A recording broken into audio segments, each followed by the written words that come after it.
नमस्कार दोस्तों, स्वागत है आपका इस YouTube channel Sarvan GS classes में। पिछले क्लास में हम लोग चर्चा कर रहे थे राजनीतिक इतिहास। हम लोग चर्चा कर रहे थे हर्यक वंश के बारे में। हर्यक वंश को भी हम लोग देख लिए थे, शिशुनाग वंश को भी देख लिए थे। शिशुनाग वंश के बाद आता है नंद वंश, उनको हम लोग प्रारंभ कर रहे थे। और नंद वंश के बाद आता है मौर्य वंश। इन दोनों को हम लोग जोड़ के पढ़ेंगे, लेकिन उसके बीच में कुछ विदेशी आक्रमणकारी आते हैं। तो हम लोग आज देखेंगे विदेशी आक्रमण को। देखिए, इतिहास को समझना है, किस तरीके से भारत का इतिहास है। अभी तक हम लोग देख रहे हैं कि भारत का इतिहास चल ही आ रहा है, राजनीतिक इतिहास। सबसे पहले हम लोग देखें किस प्रकार से जनपद महाजनपद में बदले, और उस महाजनपद में राज्य की, राजा नाम की संकल्पना ने जन्म लिया, राज्य की उत्पत्ति हुई, राजनीतिक विकास हुआ भारत का। और अब जो है उसी क्रम में जब भारत जो है संपन्न हो जाता है, तो उस संपन्नता को देख करके विदेशी आक्रमणकारी आते हैं। तो उसमें हम लोग सबसे पहले देख लिए थे महाजनपद काल के बाद कि सबसे पहले मगध में हर्यक वंश आए। हर्यक वंश के संस्थापक रहे बिंबिसार, ठीक है, बिंबिसार आए। और हर्यक वंश के बाद हम लोग देखे शिशुनाग वंश आए। शिशुनाग वंश, शिशुनाग वंश के बाद जो है नंद वंश आए, नंद वंश। और नंद वंश के बाद आता है मौर्य वंश। मौर्य वंश, आप समझिएगा, इतिहास को एकदम रटना नहीं है, समझिएगा कि भारत का इतिहास क्या रहा। ये भारतीय का क्रम रहा, लेकिन इसी बीच में भारत के खजाना को देख करके, आपको पता है कि भारत एक समय में सोने की चिड़िया हुआ करती थी। तो सोने की चिड़िया मतलब भारत में जो है कि खजानों से भरा हुआ था सोना। इसी कारण से विदेशी आक्रमणकारी उस संपत्ति को देख करके आक्रमण करते हैं, खजाना को लूटने के उद्देश्य से कई बार। तो इन सब चीजों के, तो ये भारत का इतिहास। इसी बीच बीच में देखेंगे कभी कभी इधर से विदेशी आक्रमणकारी आएंगे और आक्रमण करेंगे। तो सबसे पहले तो हर्यक वंश के समय ही एक विदेशी आक्रमण हुआ है, ठीक है। तो हम लोगों को आज देखना है कि भारत के इतिहास के क्रम में जो विदेशी आक्रमण हुआ है उसको समझना है। तो इसी चीज को हमको देखना है। एक देखेंगे हम लोग मौर्य काल से जस्ट पहले नंद वंश में विदेशी आक्रमणकारी आएंगे। दो, तो आज हम लोग दो आक्रमणकारी को विशेष तरीके से समझेंगे। लेकिन हम आज ही चर्चा कर देते हैं कि भारत में जितने भी विदेशी आक्रमणकारी हुए हैं उन सब के बारे में आज ही हम लोग चर्चा कर लेते हैं। आप लोगों को समझ में ये आएगा कि ये विदेशी आक्रमणकारी का जो क्रम है, ये पूरा तरीके से किस तरीके से एक एक करके सब विदेशी आक्रमणकारी आए हैं, सब तिथि को हम लोग आज ही देख लेते हैं। देखिए, सबसे पहले हिंदुस्तान में सबसे पहले विदेशी भूमि से भारत में आक्रमण करने वाला जो देश था वो ईरान था। सबसे पहले भारत में ईरानी शासक आक्रमण किए थे भारत में। तो सबसे पहले इसीलिए हम लोग पढ़ते हैं ईरानी आक्रमणकारी। सबसे पहले ईरानी आक्रमण। ईरानी आक्रमण के बाद जो है, ईरानी आक्रमण के बाद होता है यूनान का आक्रमण, यूनानी आक्रमण। तो इसके बाद हम लोग देखेंगे यूनानी आक्रमणकारी आते हैं यूनान से आक्रमण करने के लिए। यूनानी आक्रमण के बाद बीच में कई सारा मतलब काल चलता है, जैसे हिंद यवन का आक्रमण। हिंद यवन दो थे, बैक्ट्रियन और पार्थियन, उन दोनों को देखेंगे। तो इसके बाद यूनानी के बाद आता है आपका हिंद यवन, हिंद यवन शासक का आक्रमण। और हिंद यवन में दो थे आपका, हिंद यवन में आपका बैक्ट्रियन थे और पार्थियन थे। इन सब के बारे में चर्चा करेंगे, कब कब किस तरीके से। ये पूरे भारत का विदेशी आक्रमणकारी का क्रम है, आप एक बार इसको लिख लेंगे। हिंद यवन के बाद कई सारे विदेशी आते हैं, जनजाति के रूप में आते हैं जो आक्रमण, जैसे शक आक्रमण होता है। इसके बाद कुषाण का आक्रमण होता है। तो इसके बाद हिंद यवन के बाद आपको शक शासक पढ़ाएंगे। उसके बाद आपका कुषाण, यही कुषाण वंश के शासक थे कनिष्क, जिन्होंने भारत में अपनी सत्ता चीन तक लेकर के गए थे, ठीक है। चीन तक लेकर के भारत उस समय चीन तक विस्तारित हुआ करता था। कुषाण वंश के शासक कनिष्क के समय में, जिस समय सिल्क रूट पर, जो उत्तरापथ मार्ग का जो सिल्क रूट का हिस्सा है, जो अभी भी उसमें विवाद चल रहा है, काराकोरम दर्रा वाला, उसमें इन कुषाण वंश के शासक जब कनिष्क आएंगे तो वो कब्जा करेंगे। ये अपने आप को भारतीय बताएंगे। तो इन सब के बारे में हम लोग चर्चा करेंगे।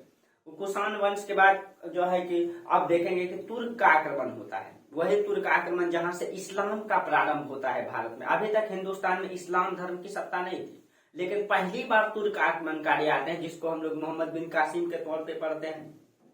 तो तो कुषाण के बाद हम लोग देखेंगे तुर्क आक्रमण आते हैं, तुर्क। और तुर्क के बाद तो आपको पता है कि मंगोल का आक्रमण हुआ है न, मंगोल, वही चंगेज खां और कई सारे आए हैं।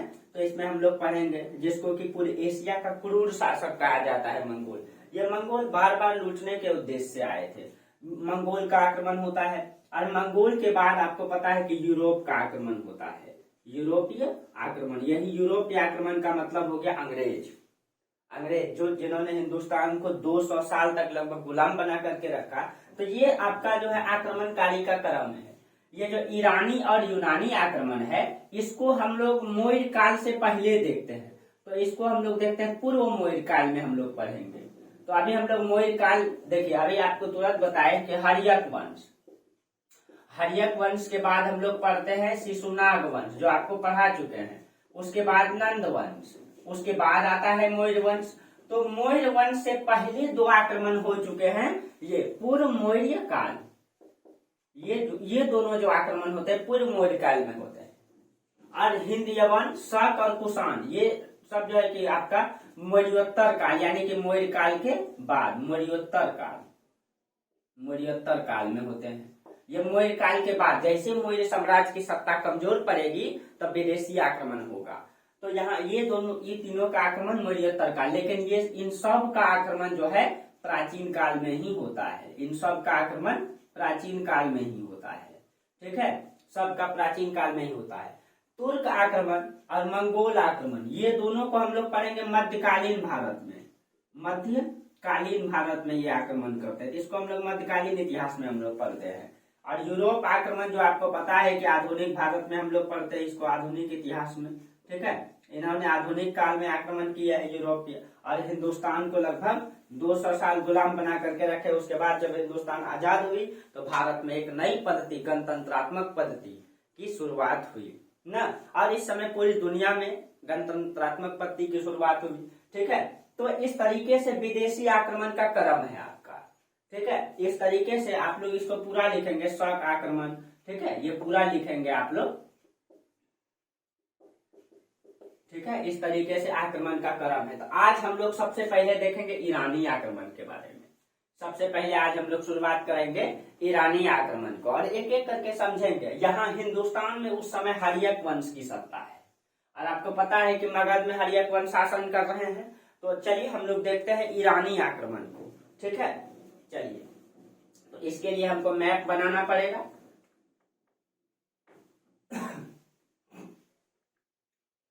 ईरान को फारस कहा गया है उस समय, ठीक है, और उसके नीचे जो अभी भी फारस की खाड़ी है, तो ईरान को फारस कहा गया है। देखिए, आप लोग भी मैप तैयार करेंगे इसका, ठीक है, क्योंकि मैप से ही समझ में आएगा सटीक इतिहास आपको। तो एक मैप पहले बना लीजिए आप लोग भी।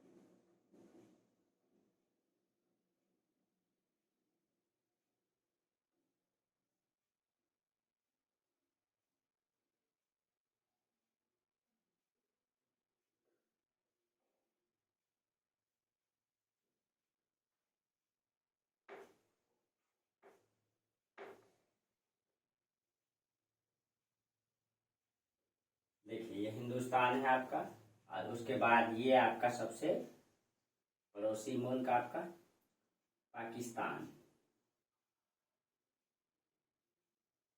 उस समय पाकिस्तान नाम की संकल्पना थी नहीं। और उसके बाद ये है आपका अफगानिस्तान, और अफगानिस्तान के बाद ये आपका ईरान, ठीक है। और इसी ईरान को फारस कहा गया है, फारस।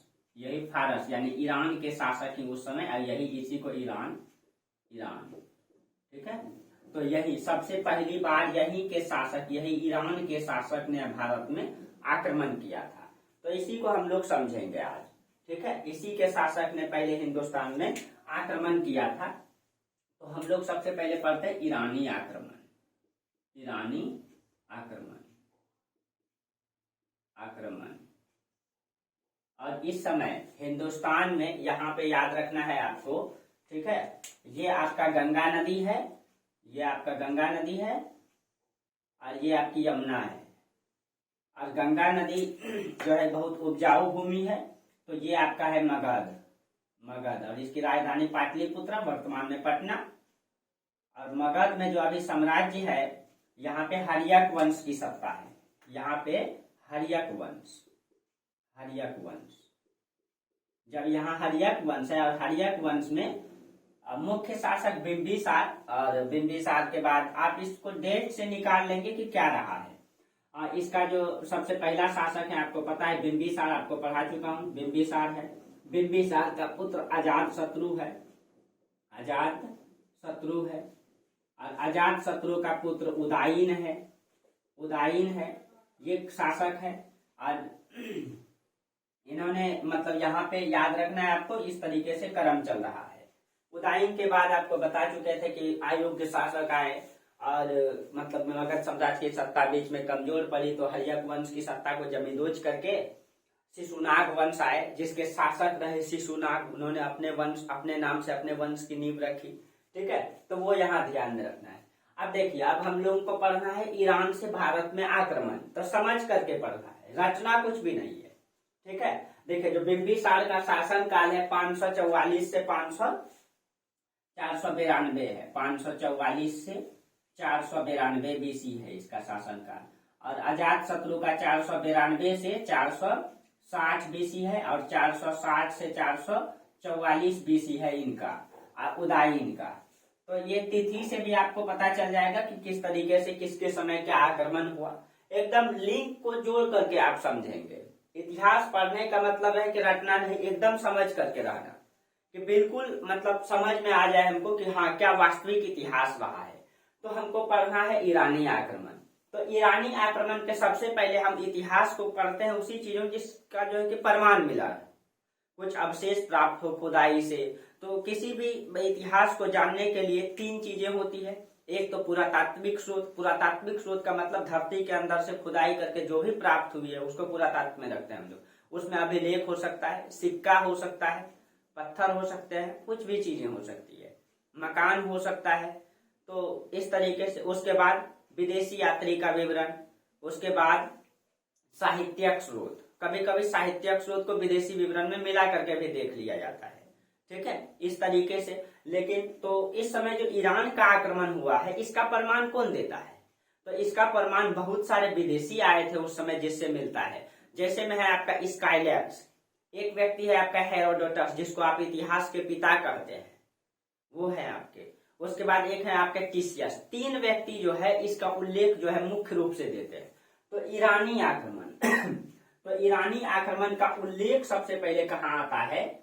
इसका जो उल्लेख आता है सबसे पहले, आपको ये चीजें ध्यान में रखना है कि स्काइलैक्स नाम का व्यक्ति है। स्काइलैक्स के बाद आपका इतिहास के पिता हेरोडोटस और हेरोडोटस के बाद आपका टिसियस। ये 3 व्यक्ति हैं जो ईरानी आक्रमण का प्रमाण देते हैं भारत में, ठीक है। ये स्काइलैक्स के बारे में कहा जाता है किसी भी विदेशी लेखक द्वारा भारत के इतिहास को लिखने वाला सबसे प्रथम लेखक है स्काइलैक्स। यानी कि भारत का इतिहास को किसी भी अगर विदेशी लेखक ने लिखा है तो सबसे पहले स्काइलैक्स ने लिखा है।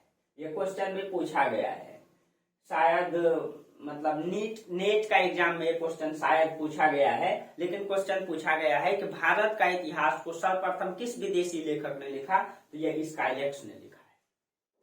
शायद असिस्टेंट प्रोफेसर का ये मतलब एग्जाम में ये क्वेश्चन पूछा गया है, मुझे ध्यान नहीं है लेकिन मैं देखा हूं, शायद असिस्टेंट प्रोफेसर का एग्जाम में ये क्वेश्चन पूछा गया है। उसके बाद हेरोडोटस जब ईरानी आक्रमण है सबसे विस्तृत जानकारी हेरोडोटस देता है इसके बारे में, सबसे विस्तृत जानकारी ईरानी आक्रमण का, ठीक है, विस्तृत जानकारी देती है ईरानी आक्रमण का। और आपको पता है ये हेरोडोटस इतिहास के पिता हैं ना। टीसीएस। टीसीएस कहा जाता है कि ईरान के शासक के दरबार में ये वैध हुआ करता था और इन्होंने भी अपने पुस्तक में इसके बारे में चर्चा की है। इन्होंने भी अपने पुस्तक में चर्चा की है। तो इन तीनों से हम लोग देखेंगे कि ये तीनों क्या क्या उल्लेख किए। ये जो है कि पहला लेखक है जिन्होंने भारत का इतिहास को लिखा अपनी पुस्तक में, विदेशी लेखक है। ठीक है, तो इन तीनों से जानकारी मिलती है। उसके बाद जो ईरानी वंश के कुछ अभिलेख हैं, 3 अभिलेख हैं जिससे प्रमुख, यानी कि दारा फर्स्ट, ईरान के शासक हुआ करते थे दारा फर्स्ट, ठीक है, या दारा वहू भी कहा जाता है उनको, या डेरियस फर्स्ट भी कहा जाता है, उसका 3 अभिलेख है। तो ईरानी शासक दारा फर्स्ट के 3 अभिलेख हैं, दारा प्रथम के 3 अभिलेख। तो उसमें एक है आपका नक्श ए रुस्तम अभिलेख, नक्श ए रुस्तम अभिलेख, नक्श ए रुस्तम अभिलेख एक है। दूसरा में है आपका दूसरा में है तख्ते बही अभिलेख, तख्ते बही अभिलेख। और तीसरा में है आपका नक्श ए रुस्तम, तख्ते बही, और एक है आपका पर्सिपोलिस अभिलेख, पर्सिपोलिस अभिलेख, पर्सिपोलिस। ये 3 अभिलेख है, 3 अभिलेख है जिससे ईरानी आक्रमण का हमको जानकारी मिलती है, 3 अभिलेखों से। ठीक है, क्या जानकारी मिलती है? हिंदुस्तान की धरती पर ईरानी आक्रमण में सबसे पहला, कहा जाता है कि ईरान में सबसे पहले जो आक्रमण किए थे, यहाँ पे उस समय शासक हुआ करते थे हखमनी वंश का, हखमनी वंश। यहाँ हखमनी वंश का सत्ता चलती थी ईरान में। तो यहाँ पे आपका कौन सा वंश था? हखमनी वंश। ठीक है, हखमनी वंश। कहा जाता है कि हखमान नामक सरदार ने इस वंश की स्थापना की थी, इसीलिए इसका नाम पड़ा है हखमनी वंश। जैसे आपको कैसे पढ़ाए थे कि बिंबिसार के बाद, हर्यक वंश के बाद शिशुनाग आए, तो शिशुनाग ने अपने ही नाम से वंश का नाम रखा, शिशुनाग वंश। नंद वंश, महापद्मानंद ने अपने ही नाम से वंश का नाम रखा, महापद्मानंद वंश। मौर्य वंश, चंद्रगुप्त मौर्य ने अपने ही नाम से वंश का नाम रखे, मौर्य वंश। तो जितना भी लगभग भारत के इतिहास में आप वंशज को पढ़ेंगे, लगभग उनके नामों से ही लगता है। तो इसीलिए इतिहास को कहीं रटना नहीं पड़ता है। आप उसको अगर उस कॉन्सेप्ट के तरीके से देखेंगे तो कभी आपको रटना नहीं पड़ेगा। देखिए, तो यहाँ पे हखमनी वंश का सत्ता थी, और कहा जाता है हखमनी वंश इसीलिए इसका नाम पड़ा क्योंकि हखमान नामक सरदार ने जो है इस वंश की नींव रखी थी। हखमान सरदार ने, इसी ने इस वंश की नींव रखी थी, इसीलिए इसको हखमनी वंश कहा जाता है। ठीक है, और इसका जो मतलब हखमनी वंश के जो शासक रहे हैं, आक्रमण करने वाले, उसमें से सबसे पहले शासक रहे हैं डेरियस प्रथम, उसको कहा जाता है। तो हखमनी वंश के हखमान सरदार ने इसका वंश की नींव रखा, इसीलिए हखमन। लेकिन जो भारत में आक्रमण किए हैं वो सबसे पहला शासक है दारा प्रथम, दारा प्रथम। इसको हम लोग डेरियस प्रथम भी कह सकते हैं, क्वेश्चन पूछ सकता है, डेरियस प्रथम, डेरियस प्रथम, या इसी का नाम आता है दार वायु, इस नाम से भी आ सकता है। तो तीनों में अगर कोई नाम आए तो आप समझ लेंगे कि इसी वंश का है। ठीक है, यही पहला शासक है जिन्होंने भारत में आक्रमण किए थे, ये उल्लेख आता है। इसकी राजधानी हुआ करती थी पर्सिपोलिस, पर्सिपोलिस। यह हखमनी वंश की राजधानी जो हुआ करती थी पर्सिपोलिस हुआ करती थी, पर्सिपोलिस, पर्सिपोलिस। ठीक है, और इसी दारा फर्स्ट के ये तीनों अभिलेख इसी के हैं, ये तीनों अभिलेख जिससे प्रमाण मिलता है, जिससे प्रमाण मिलता है कि मतलब यही जो दारा प्रथम है, इन्होंने सबसे पहली बार हिंदुस्तान में आक्रमण किया। ठीक है, चलिए हम लोग देखते हैं। कुछ विदेशी शासक हैं, कुछ अलग भी बातें करेंगे। ठीक है, जैसे मैं कुछ क्षेत्र का नाम लिख देता हूं, आप एटलस में निकाल के देखेंगे। इस क्षेत्र में आसपास में आपका पड़ता है कपिसा, यहाँ पे पड़ता है आपका कपिसा, यहाँ पे आपका पड़ता है गंधार, कंधार। इस क्षेत्र को आप ध्यान में रखेंगे। कुछ क्षेत्र के बारे में पूछा जाता है इसीलिए, और इसका उल्लेख भी आएगा। तो एक दो क्षेत्र है। ठीक है, चलिए देखते हैं हम लोग। अब देखिए, तो इससे पहले जो है इन तीनों अभिलेख को आप ध्यान में रखेंगे, बहुत इंपॉर्टेंट अभिलेख है ये, और ये तीनों विदेशी लेखक।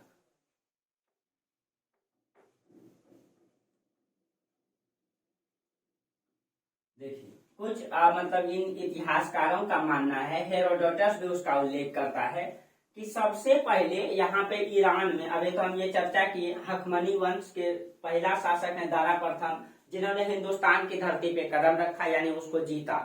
लेकिन विदेशी लेखक कहते हैं कि नहीं, ईरान में इससे पहले एक और शासक था, साइरस के बारे में उल्लेख करते हैं कि ये साइरस के क्षेत्र में ये कपीसा क्षेत्र आता था। ठीक है, कपीसा क्षेत्र आता था। तो देखिए दोस्तों, हम लोग जो इतिहास पढ़ते हैं वर्तमान परिप्रेक्ष्य को देख करके हम लोग पढ़ते हैं, क्योंकि हम जानते हैं कि वर्तमान परिप्रेक्ष्य में अगर हम देखते हैं कि ये जो चित्र बनाए हैं, इस भौगोलिक क्षेत्र की जो सीमा है इसको हम लोग भारत कहते हैं। लेकिन क्या वास्तविक में ये ऐसी सीमा, अखंड भारत की सीमा हर समय रही है? नहीं रही है। वर्तमान में ये अखंड भारत की सीमा खींची गई आजादी के बाद। आजादी से पहले भी तो स्पष्ट रूप से नहीं थे, क्योंकि यहाँ पे बहुत सारे राजे रजवाड़े हुआ करते थे। ठीक है, इसीलिए तो वर्तमान परिप्रेक्ष्य में हम लोग देखेंगे, अगर हम पाकिस्तान को भी ले लेंगे तो कपीसा क्षेत्र भारत में नहीं पड़ता है, भारत में नहीं पड़ता है। लेकिन बहुत सारे विदेशी लेखक कहते हैं कि भारत में पहला आक्रमण साइरस प्रथम का रहा है। हेरोडोटस भी इसका उल्लेख करते हैं। हेरोडोटस भी कहते हैं कि सबसे पहले साइरस प्रथम का शासनकाल 558 से 552 बीसी माना जाता है। इनका जो शासन काल है 558 से 552 बीसी है। और ये इसके बारे में हेरोडोटस क्या कहते हैं? हेरोडोटस ये आपको पता है, ईरान के इतिहासकार हैं और सबसे बड़े इतिहासकार हैं। इतिहास के पिता हेरोडोटस को कहा जाता है। ये कहता है कि साइरस फर्स्ट के राज में गंधार शामिल था, और इसका समर्थन एक प्लिनी लेखक हैं। ठीक है, ये कहते हैं कि मतलब साइरस प्रथम के राज में ये गंधार शामिल था, और इसका समर्थन ये एक इतिहासकार हैं प्लिनी। और ये प्लिनी ने एक पुस्तक लिखी है नेचुरल हिस्ट्री। इन्होंने जो एक पुस्तक लिखी है नेचुरल हिस्ट्री, ये लैटिन भाषा में लिखी गई पुस्तक है, बहुत ही इंपॉर्टेंट। ठीक है, प्लिनी ने एक पुस्तक लिखी है नेचुरल हिस्ट्री। ठीक है, नेचुरल हिस्ट्री लैटिन भाषा में लिखी गई है। इस पुस्तक में कहा गया है कि कपीसा क्षेत्र साइरस के अधीन था। ठीक है, कपीसा क्षेत्र साइरस के अधीन है। तो ये नेचुरल हिस्ट्री में प्लिनी कहते हैं कि कपीसा क्षेत्र जो है साइरस के अधीन है। हेरोडोटस कहते हैं कि गंधार क्षेत्र जो है साइरस के अधीन है। ठीक है, ये दो क्षेत्र के बारे में बताते हैं, ये जो है इनका सपोर्ट करते हुए ये बताते हैं।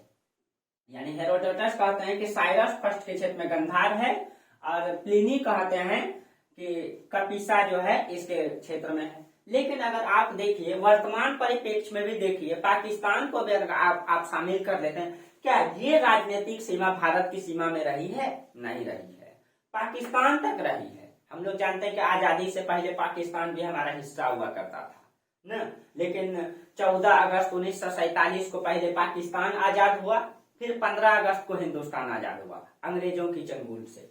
ठीक है, तो क्या ये क्षेत्र शामिल नहीं है भारत के राजनीतिक सीमा में? इसीलिए हम लोग जो है सबसे पहले इसके आक्रमण को भारत में नहीं मानते हैं। और इसके बारे में थोड़ा ये भी मतलब कि उल्लेख करता है।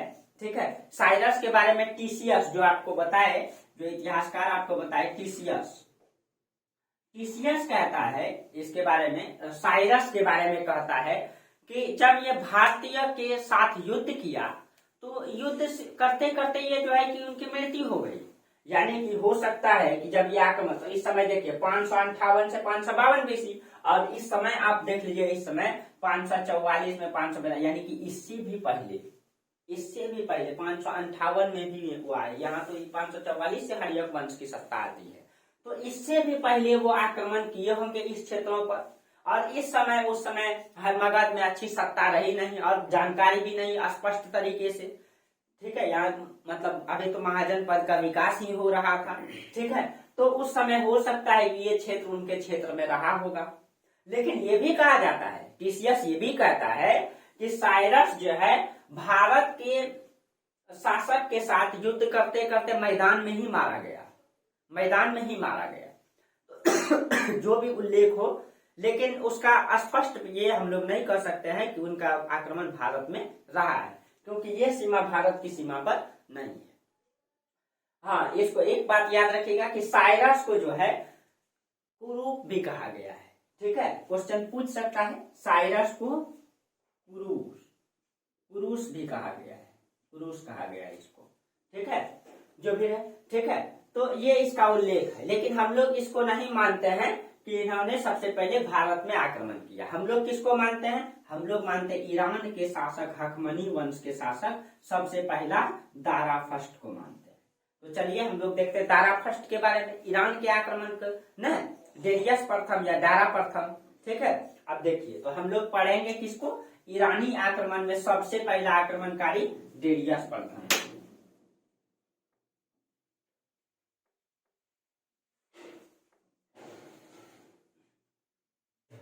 अब देखिए ये यहीं से आप ले लीजिए, ये डेरियस प्रथम है, इसकी राजधानी पर्सिपोलिस है। यहाँ पे हम लिख देते हैं दारा प्रथम, दारा प्रथम, या फिर आप यहाँ पे लिख दीजिए डेरियस प्रथम, डेरियस प्रथम। आप ये कुछ भी पूछ सकते हैं, दारवायु भी पूछ सकता है इसका नाम, इसलिए आप सब नाम याद रखेंगे इसका।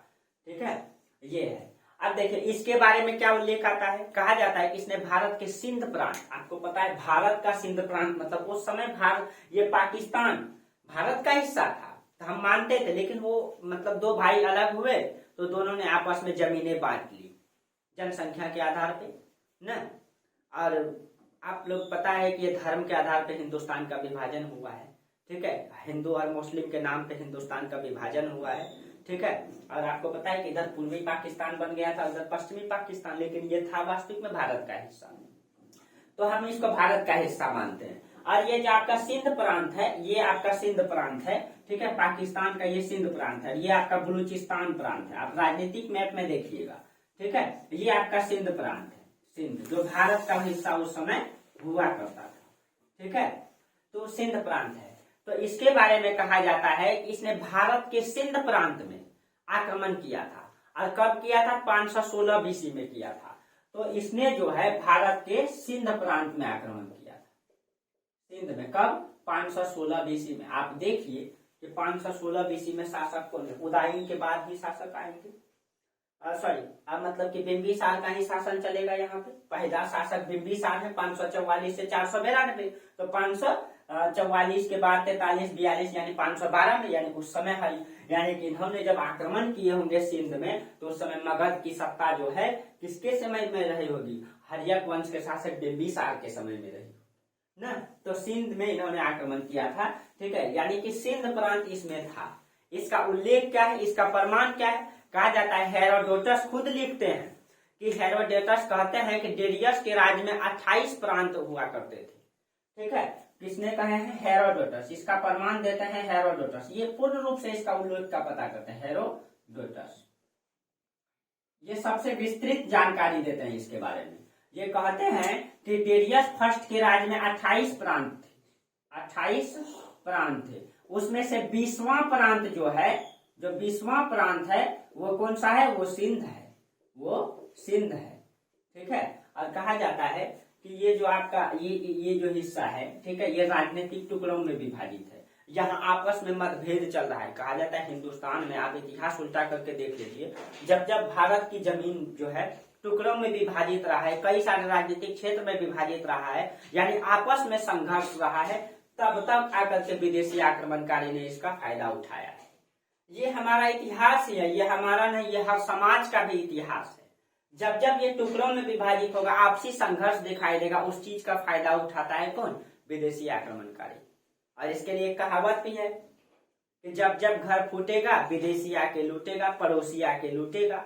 तो यहाँ पे उस चीज को आप समझ लीजिए कि जब जब आपका घर फूटेगा तो आपका पड़ोसी आपको लूटेगा।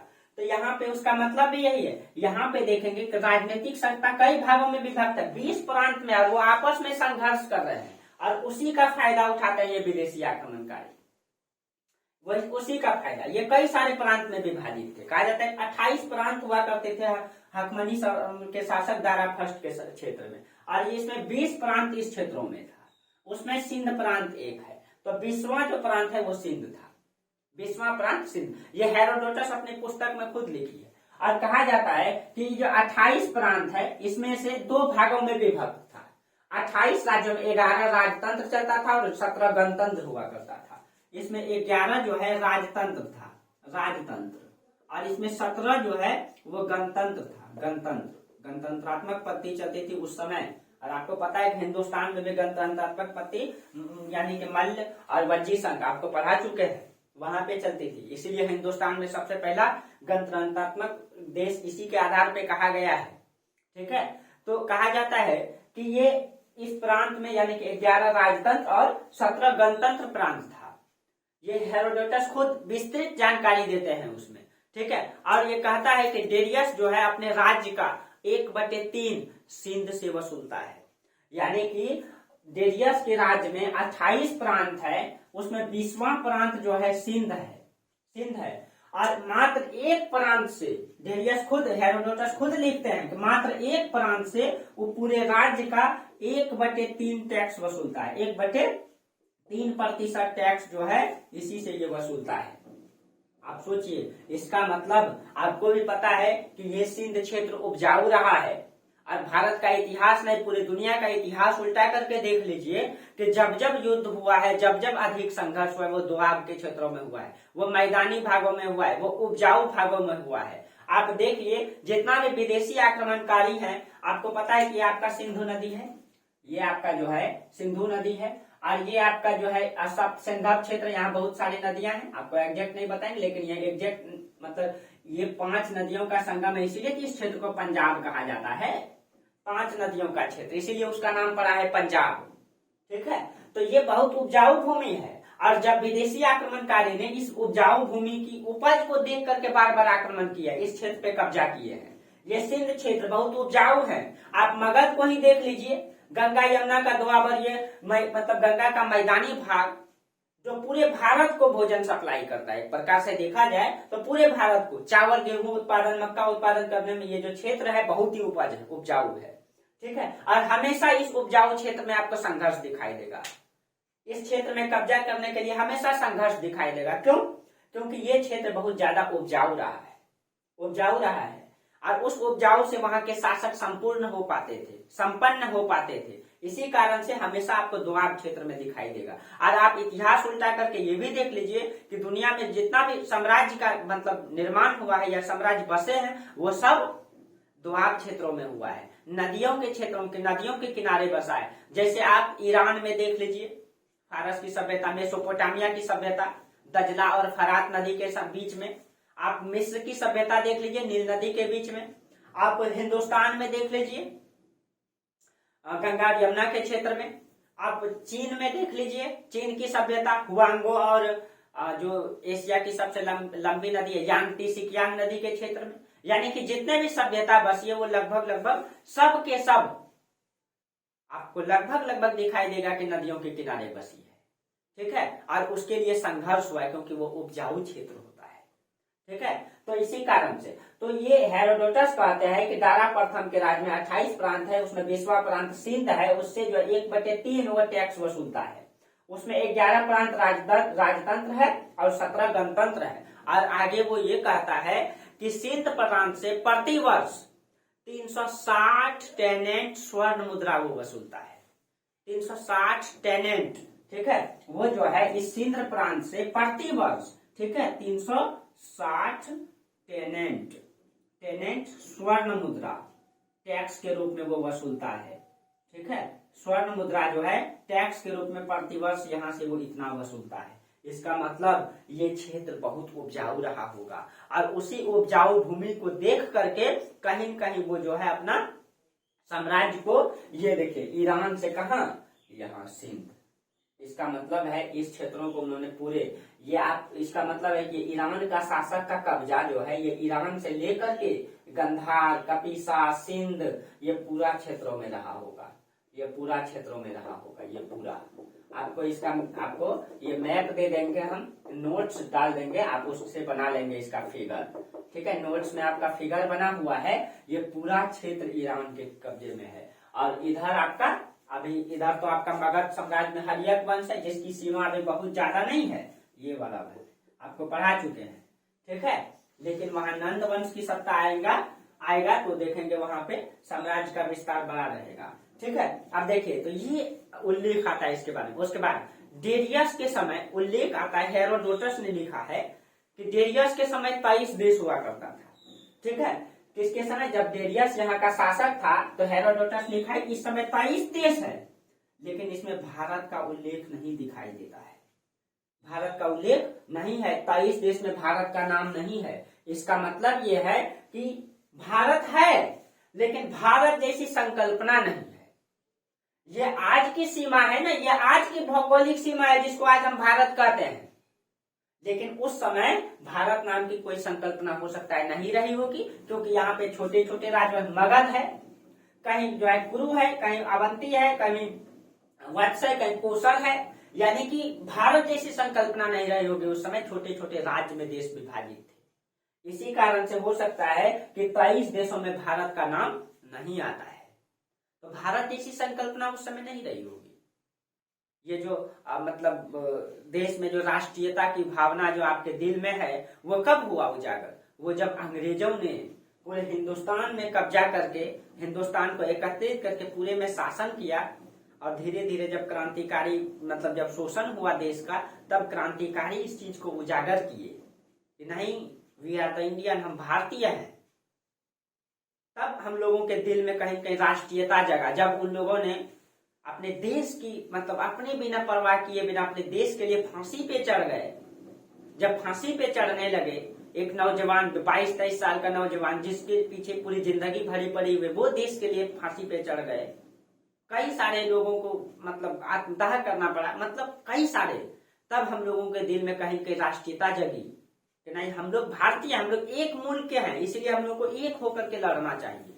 तब जो है इस भारतीय नाम की संकल्पना का जन्म होता है। फिर जाकर के देश आजाद होता है, तब ये भारत आजाद होता है। तो हो सकता है उस समय भारत नाम की संकल्पना नहीं रही हो, क्योंकि उस समय छोटे छोटे राजवंश हैं। इसीलिए डेरियस जो है 23 देशों में भारत का उल्लेख नहीं करता है। ठीक है, उसके बाद डेरियस प्रथम के साथ ही जो है, ठीक है, मतलब डेरियस प्रथम के वहां का एक अभिलेख है आपका, उसका नाम है हमदान अभिलेख। ठीक है, हमदान अभिलेख में ही भारत का नाम पहली बार हिंदुस्तान आया है। देखिए, तो यहीं का डेरियस प्रथम का यहीं का एक अभिलेख है, हमदान अभिलेख। हमदान अभिलेख, इसी अभिलेख में याद रखिएगा हिंदुस्तान नाम आया है सबसे पहली बार। तो भारत का नाम जो है हिंदुस्तान, इसी में आया है। ठीक है, हिंदुस्तान जो है इसी में। देखिए, सिंध एक क्षेत्र है, आप याद रखिएगा, सिंध एक क्या है? प्रांत है, एक क्षेत्र है। ठीक है, लेकिन हिंद जो है सिंध नदी का, ये सिंध का क्षेत्र का जो दक्षिण का इलाका है, ये सिंधु नदी है ना, इसका जो दक्षिण का इलाका है, इसको हिंदुस्तान कहा गया है। ठीक है, सिंध इसका एक प्रांत है मात्र, लेकिन इसका पूरे क्षेत्र का जो दक्षिण का हिस्सा है वो क्या है? वो हिंदुस्तान है। वो हिंदुस्तान इसीलिए कहते हैं, कहा जाता है कि ईरान में 100 को ह लिखा जाता है। 100 को क्या लिखा जाता है? ह। तो आपको पता है ये सिंधु नदी है, तो वो मतलब कि सिंधु होना चाहिए। ठीक है, सिंधु होना चाहिए, लेकिन वो 100 को क्या लिखता है? ह लिखता है, इसीलिए इसके जगह में क्या हो गया? हिंदू। क्या हो गया? हिंदू। ठीक है, तो सिंध को उस समय सिंध है, ठीक है, तो सिंध को वो क्या लिख दिया?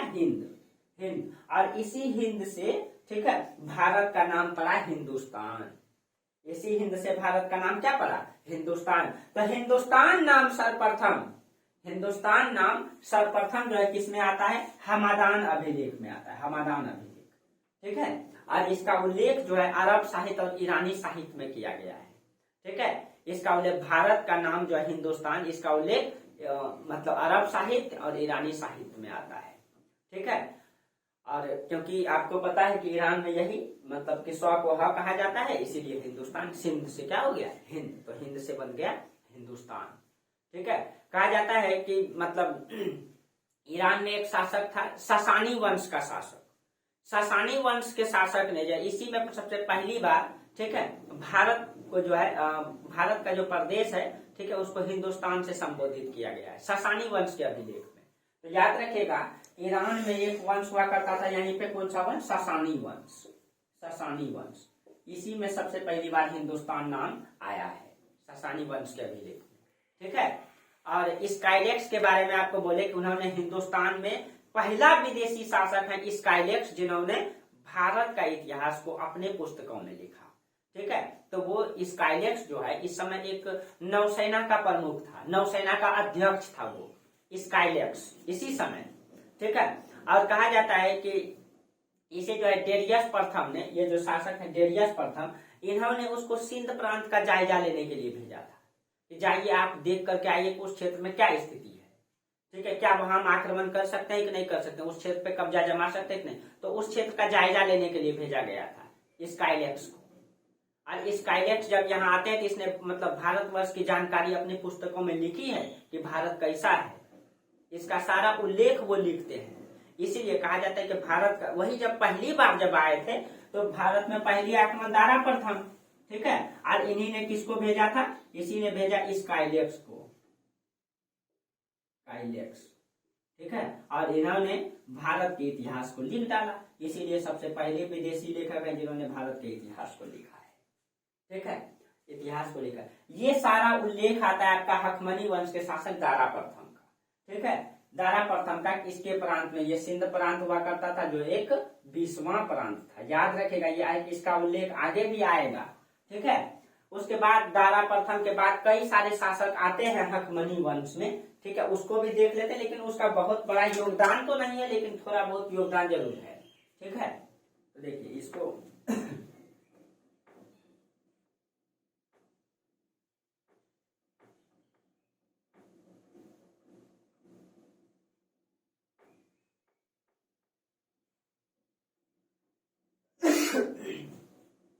चलिए, जो डेरियस प्रथम के बाद जो शासक बने हैं उसमें से पहला शासक आए हैं आपका जर्सिस, या उसको छायर्स भी कहा गया है। उसको जो है यानी कि डेरियस प्रथम के बाद जो शासक बने, इसके बाद जो शासक आए हैं वो जर्सिस आए हैं, जर्सिस। इसको जो है छायर्स कहा गया है, दूसरा नाम इसका छायर्स, ठीक है, जर्सिस का। इसके मतलब इन्होंने भारत में आक्रमण नहीं किए हैं, ठीक है, भारत में ये आक्रमण नहीं किए थे। इसने जो है कहा जाता है ये पहली बार भारत, इसी के समय ये पहला शासक है, ठीक है, जिसने पहली बार भारतीय जो है कि सेनाओं को ईरानी सेना में शामिल किया था, ठीक है। इसके बारे में कहा जाता है कि छायर्स जब, देखिए क्यों किया था, तो आपको पता है कि इससे पहले कौन आए? डेरियस आए। तो डेरियस ने सिंध क्षेत्र को जीता, सिंध क्षेत्र को जब जीता, ये क्षेत्र इसमें आ गए, तो ये क्षेत्र इसमें जब आ गए, तो उसके बाद जब जर्सिक शासक आए तो उन्होंने इस क्षेत्र के आदमी को अपनी सेना में शामिल किया, यानी कि भारतीय सेना को, ठीक है, ईरानी शासक ने पहली बार, यही शासक आए थे जिन्होंने अपनी सेना में शामिल किए, ठीक है। ये पहला ईरानी शासक थे जिन्होंने भारतीय सेना को अपनी सेना में शामिल किया था, यानी कहीं कहीं भारतीयों पे भरोसा किया हो भाई, ठीक है। तो भारतीय सेना को ये शामिल करने वाला पहला शासक था। कहा जाता है भारतीय सेना को ये शामिल करके यूनानी से युद्ध लड़ा था, यूनानी से ये युद्ध लड़ा था। हालांकि हम यूनान का इतिहास नहीं पढ़ रहे हैं ना ईरान का, ठीक है, इसलिए हम ईरान से जोड़ के देखेंगे, हिंदुस्तान से जोड़ के देखेंगे। तो ये भारतीय सेना में अपने मतलब की सेना को शामिल करके यूनान से युद्ध किया था ये। तो इसका यही मतलब ये है, इसलिए हम आपको बता दिए। उसके बाद आते हैं अंतर्जगसिक शासक आते हैं, ठीक है, अर्थजक्सिस भी उसको कहा जाता है। इसके बाद शासक आते हैं यहाँ का अर्थजक्सिस, अर्थजक्सिस ये शासक आते हैं। उसके बाद ये इसी हकमनी वंश का ही शासक है अर्थजक्सिस, ठीक है। इसका उल्लेख इसी के दरबार में टीसीएस रहा करता था, जिसका उल्लेख जो है जिन्होंने भारत के इतिहास को लिखा, इसी के राज दरबार में हुआ करता था टीसीएस, जो राजवैद्य था, ठीक है, टीसीएस जो वैद्य था, एक राज का वैद्य हुआ करता था, ठीक है, टीसीएस। इसके बाद जो शासक आते हैं दारा तृतीय, देखिए इंपॉर्टेंट है, याद रखिएगा। अंतर्जक्सिस के बाद कौन शासक आते हैं? दारा तृतीय। इसके बाद शासक आते हैं दारा तृतीय। देखिए यही दारा तृतीय है जिसके समय में, अब देखिए तो यहाँ पे हकमनी वंश के बाद, हकमनी वंश दारा प्रथम के बाद जो है जर्सिस, अंतरजक्सिस, दारा तृतीय। जब यहाँ दारा तृतीय रहेंगे, जब आपको मैप पूरा बना करके दिखाएंगे, तो इधर आपका यहाँ पे मान लेते हैं, ये आपका यूनान मान लीजिए, यहीं पे यूनान, ठीक है। सिकंदर, यहीं से अभी सिकंदर विश्व विजय के लिए आता है। और जब ईरान में ये हकमनी वंश में दारा तृतीय शासक हैं, तो यही सिकंदर यहाँ पे आक्रमण किए थे दारा तृतीय के समय में, ठीक है। तो दारा तृतीय के समय में ही, इसी के समय में ही सिकंदर का आक्रमण होता है, ठीक है। कहा जाता है कि सिकंदर जो है इसके समय, दारा तृतीय के समय में 331 बीसी में, 331 बीसी में आक्रमण करते हैं। और जो उस युद्ध का नाम था उरेबला का युद्ध, अरबेला का युद्ध, ठीक है।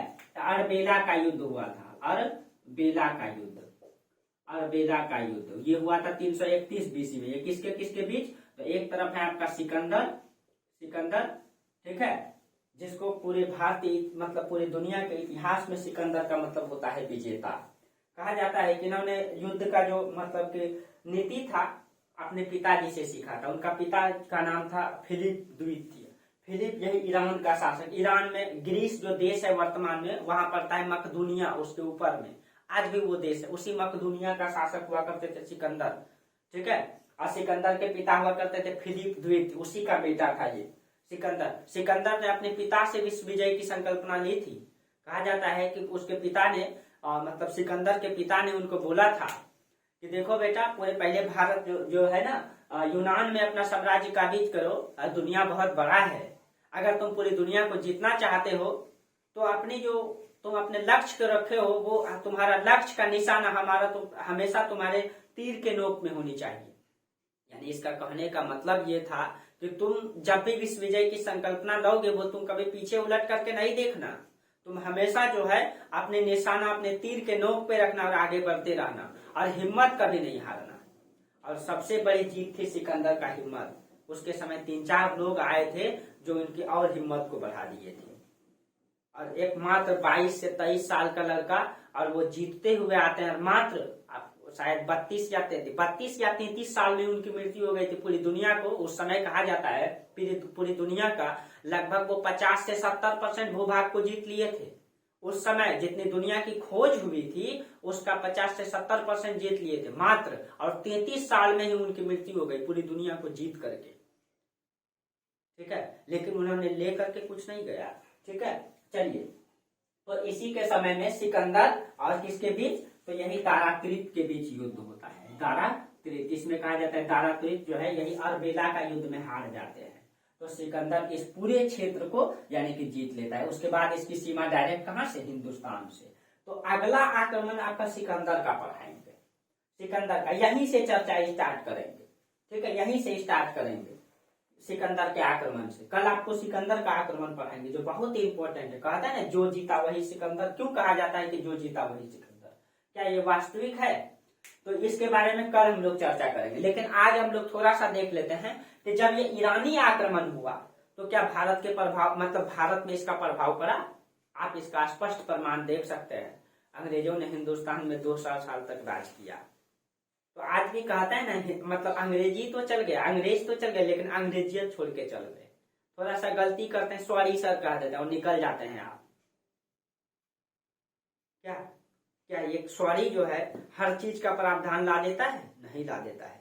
लेकिन अंग्रेजी तो चल गया। आज का पहनावा और खान पान, रहन सहन, सब लोग अंग्रेजी अपना रहे हैं। तो ये चीजें मतलब साबित कर रहा है क्या कि क्या हमारी मतलब जो संस्कृति है उससे उसका संस्कृति को आप बढ़ावा दे रहे हैं। इसका मतलब जो भारतीय संस्कृति है, भारतीय संस्कृति को आप कहीं न कहीं जो है कि डिमोलाइज कर रहे हैं। और अपनी संस्कृति से अच्छा उसकी संस्कृति को मान रहे। आप खान पान देखिए, चाउमीन बर्गर पिज्जा ये सब कहाँ का है? आपका आज का पहनावा देख लीजिए आप। ये किसका प्रभाव है? अंग्रेजी किसका प्रभाव है? अंग्रेजों का कहीं कहीं 200 साल तक राज किए तो कहीं कहीं एक छाप छोड़ के गए, और आज भी आपके दिल में कहीं कहीं अंग्रेजी बसा हुआ है। लेकिन वो आप ये नहीं समझते वो एकमात्र भाषा है समझने का, ठीक है। चलिए, तो इसी कारण से तो मेरा कहने का मतलब है जब अंग्रेज आए तो उन्होंने अपनी छाप छोड़ के गए, यानी कि प्रभाव छोड़ के गए। तो ईरानी भी तो आए तो कुछ प्रभाव छोड़ के गए होंगे। तो भारत में ईरानी आक्रमण का प्रभाव। ठीक है, चलिए, तो ईरान जब आक्रमण किए तो इसका क्या प्रभाव पड़ा, इसको थोड़ा सा हम लोग देख लेते हैं। ठीक है, ताकि आप लोगों को ये मलाल न रह जाए कि सब चीजें छोड़ के पढ़ाते हैं।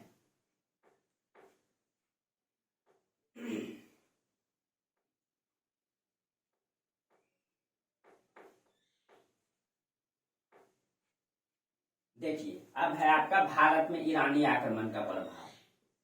भारत में ईरानी आक्रमण का प्रभाव।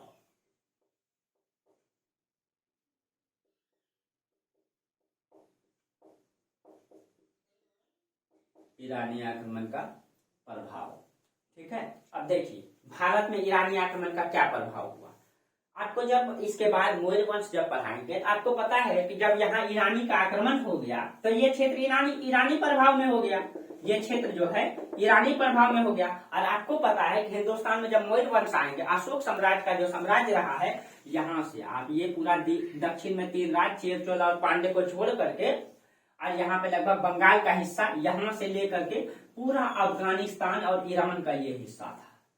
ये इसी को अखंड भारत कहते हैं। आज जो आप कहते हैं ना हम अखंड भारत बनाएंगे, तो यही है अखंड भारत। हिंदुस्तान, पाकिस्तान, आपका अफगानिस्तान, ईरान का कुछ हिस्सा और इधर आपका बांग्लादेश। ठीक है, ये पूरा अखंड भारत है।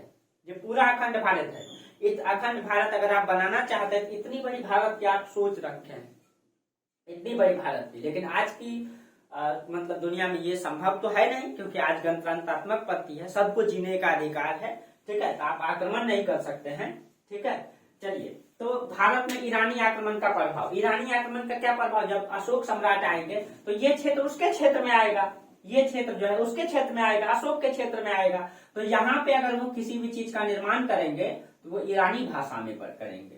ठीक है, और इसका प्रभाव यहाँ भी दिखाई देगा आपको। तो इसका प्रभाव दिखाई देता है। जैसे भारत में ये जो अरमैक लिपि का विकास है, अरमैक लिपि का विकास ईरानी प्रभाव से दिखाई देता है। तो भारत में जो है अरमैक लिपि का विकास कहाँ से हुआ, ईरान से हुआ। ठीक है, अरमैक लिपि का विकास कहाँ से हुआ। अगर आपसे पूछेगा भारत में अंग्रेजी कहाँ से आया, अंग्रेजों से आया क्या, क्योंकि भारत की भाषा अंग्रेजी थी नहीं।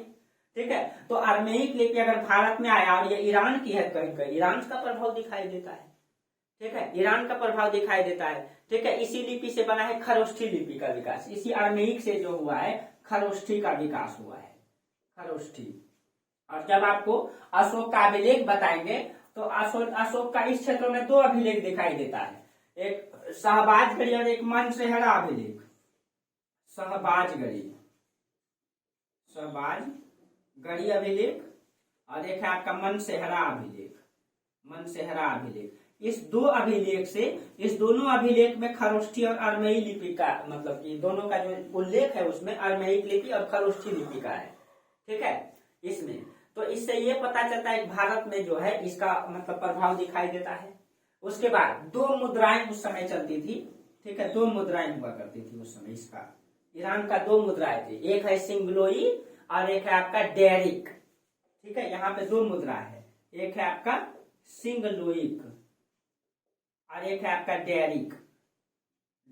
ये 2 मुद्रा है जो ईरान का है। ठीक है, ये आपका चांदी का हुआ करता था, ये चांदी का, और ये आपका स्वर्ण का। और इसी समय देखिए, इसी समय भारत में कहा जाता है सिक्का छपाई हो रहा था। आहत मुद्रा, आहत मुद्रा का मतलब क्या, ठोक करके, आहत पहुंचाना यानी कि ठोक करके। तो उस समय मतलब सांचा में मतलब कि उसको डाल करके चांदी को और उसको ठोक दिया जाता था। ठीक है, क्यों, ताकि उसमें पंचमार्क आ जाए यानी दाग आ जाए।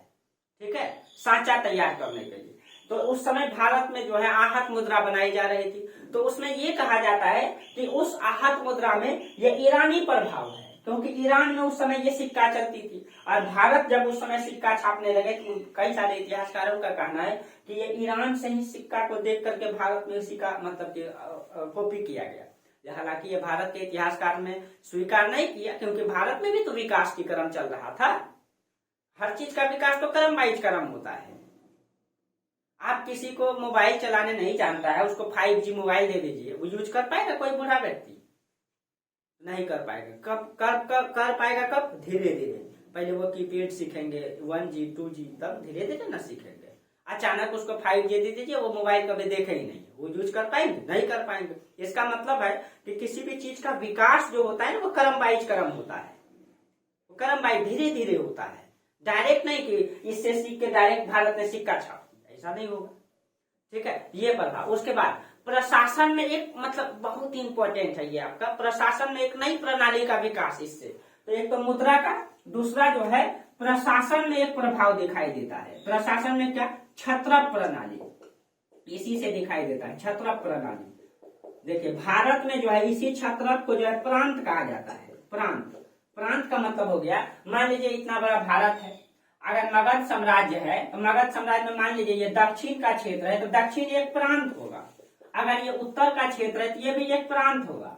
ठीक है, यानी कि एक प्रांत ये इसी तरह से हो सकता है 20 प्रांत भी रहे, यानी एक प्रकार से ये पूरा भारत और उसके अंतर्गत में 28 राज्य, तो उसमें जो है प्रांत होता था। ठीक है, प्रांत, लेकिन इसमें जो है उसी प्रांत को छत्रप कहा गया है, उसी प्रांत को जो है इसमें छत्रप, तो छत्रप प्रणाली की शुरुआत जो है इसी से होती है, प्रशासन। उसके बाद जो है कि जो जन्मदिन मनाने, जन्मदिन के अवसर पर जो है मतलब केश प्रक्षालन की प्रक्रिया। ठीक है, केश प्रक्षालन मतलब केश धोना, जब जन्मदिन मनाने में कहा जाता है, चंद्रगुप्त मौर्य भी ऐसा किए थे। ठीक है, जन्मदिन के अवसर पर केश प्रक्षालन मतलब केश धोने की परंपरा जो है इसी से आता है, इसी से आता है। ठीक है, तो आप ये भी लिख देंगे। ठीक है, एक होगा छत्रप प्रणाली में, ठीक है, एक ये है, एक आपका ये है। ठीक है, अरमैइक लिपि का विकास, एक आपका आप लिख देंगे, यानी कि 1 2 करके अगर लिखेंगे 2 3, और चौथा है आपका जन्मदिन मनाने में जो है केश प्रक्षालन, केश प्रक्षालन की शुरुआत यहीं से होती है। प्रक्षालन कहा जाता है, चंद्रगुप्त मौर्य भी मतलब अपना जन्मदिन मनाते थे और उसमें अपना केश प्रक्षालन करते थे। ठीक है, ये सारे प्रभाव दिखाई देते हैं भारत में। इसके अलावा ये भी आरोप लगाया जाता है, ये आपको बाद में पढ़ाएंगे आर्ट एंड कल्चर में, अशोक के साम्राज्य में पढ़ा देंगे आपको, कि जो अशोक का जो अभिलेख प्राप्त हुए हैं, बड़े बड़े स्तंभ लेख अभिलेख, तो उस अभिलेख में कहा जाता है कि ये ईरानी प्रभाव, ये लोग बताते हैं ईरानी प्रभाव दिखाई देता है, लेकिन ऐसा नहीं है। जब आपको अशोक का अभिलेख पढ़ाएंगे तो उसके ऊपर वाला भाग में जो है, ठीक है, ऊपर वाला भाग में वो कमल का फूल है। ठीक है, कमल का फूल बना हुआ है, लेकिन जो ईरानी है उसमें जो है उल्टा करके, जो है उल्टा करके वो घंटा लगा हुआ है। तो इसमें अंतर दिखाई देता है, जो आपको उसमें मैप में दिखा करके बता देंगे फिगर में। ठीक है, तो ये ईरानी प्रभाव दिखाई देता है भारत में जब ईरानी आक्रमण होता है। तो आज यहीं तक। ठीक है, कल आपको पढ़ाएंगे ईरान में, जब यहाँ ईरान में कोई दारा तृतीय शासक होंगे, ईरान में कौन सा शासक होंगे, दारा तृतीय। ठीक है, दारा तृतीय। और इधर आपका यूनान है, यहाँ यूनान से सिकंदर जो है विश्व विजय के लिए लिख लेंगे, उसका कई सारा उद्देश्य था। और यहाँ मगध में हर्यक वंश के बाद शिशुनाग वंश, नंद वंश, यहाँ पे नंद वंश की सत्ता रहेंगे, उसी समय सिकंदर का आक्रमण होगा। तो इसके बारे में कल चर्चा करेंगे, हम पूरे बताएंगे आप लोगों को सिकंदर के आक्रमण का। आज यहीं तक रहने दीजिए। ठीक है, आप लोग को अगर वीडियो अच्छा लगता है, समझ में आता है, तो आप लोग इसको आगे बढ़ाइए। ठीक है, बाकी आप लोगों को समझ में आ ही रहा होगा। और जहां समस्या होती है आप मेरे टेलीग्राम चैनल से जुड़ जाइए, हर वीडियो का लिंक में टेलीग्राम का मतलब कि लिंक रहता है टेलीग्राम ग्रुप का, आप उसमें कोई भी समस्या को शेयर कर सकते हैं। ठीक है, बाकी आपको अगर पर्सनल बात करनी है तो आप टेलीग्राम में मैसेज कर सकते हैं, और कोई भी समस्या हो तो बाकी कोई, और आप लोगों को PDF में मिल जाता है, तो आप लोग इनको देखिए और इसको नोट कीजिए, इसका नोट्स बनाइए, बाकी आपको कहीं समस्या नहीं होगी। ठीक है, चलिए, तो आज हम लोग यहीं तक चर्चा करेंगे। तब तक के लिए बहुत बहुत धन्यवाद आप लोगों को।